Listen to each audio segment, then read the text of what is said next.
This video accompanies the PowerPoint for creating a table in Revit, and I'm going to go through all the steps with a little more explanation than what's included in the PowerPoint. However, it might be helpful to keep that thing side by side as you're doing this. So to begin with, I'm going to go inside of the Revit menu up here at the top.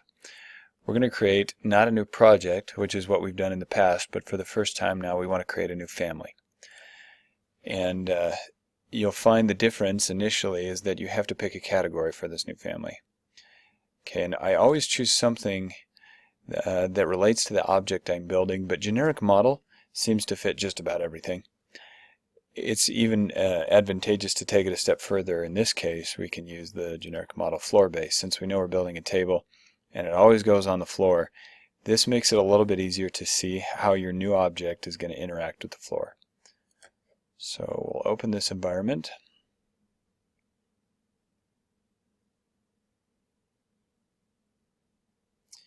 And once here you can see right from the onset there are some differences from where we've been working previously.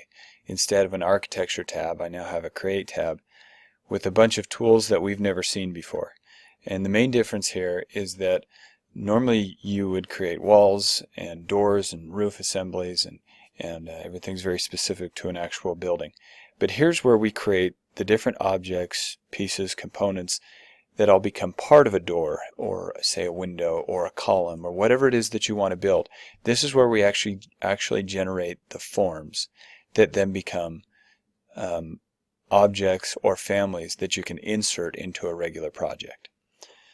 Okay, so to begin with, let me just explain that this is the floor. So having chosen floor-based model, if I go into 3D, you see that there's a floor that's already included there. This won't be part of the model once we place it into our project. This will go away. It's only there to help guide us, to help us be able to see what our object looks like in relation to the floor. Okay, and here you have some crosshairs. These are reference planes, and they're just guidelines more or less. Now the first thing that I'll create, since we're going to be using these form tools up here, is an extrusion. And an extrusion is simply a shape or the outline of a shape that when extruded it takes that shape and gives it depth.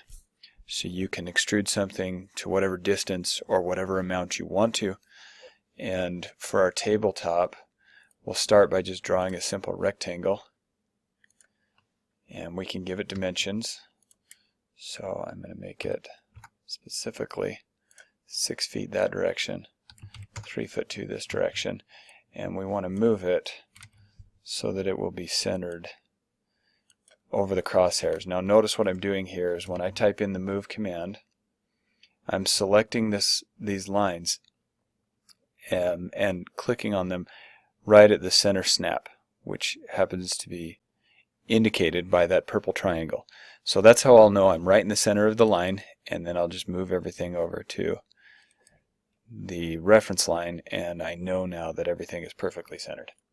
Okay, so as I was saying, in an extrusion, if I give this thing some depth, we can go look at this in 3D. Right now it's nothing more than 4 lines, but giving it depth will cause this to raise up out of the ground and give that shape some thickness.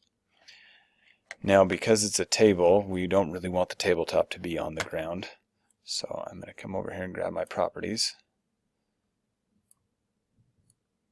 Okay, so under properties we've got what's called an extrusion start and an extrusion end, and if the extrusion start is right here at 0, that would mean that the table starts to form right at that level. Okay, it's reference level and it has no offset. It's kind of like having a base offset.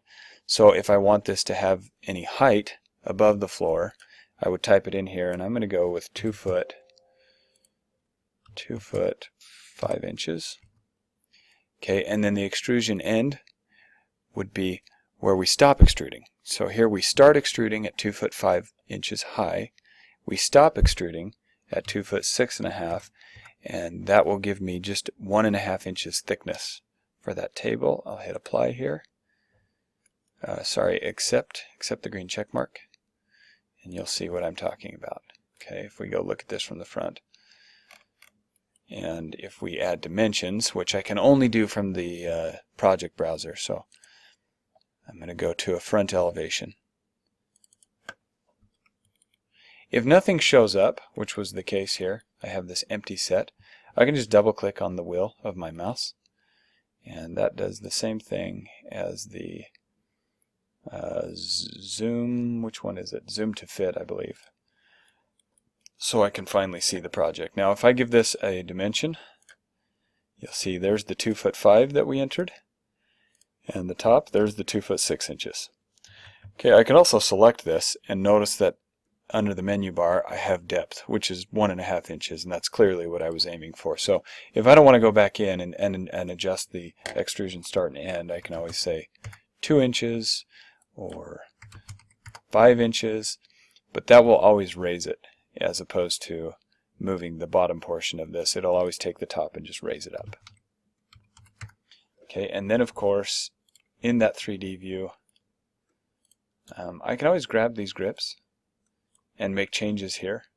Okay, I don't suggest doing that because it's less precise, but you do have the ability to do so.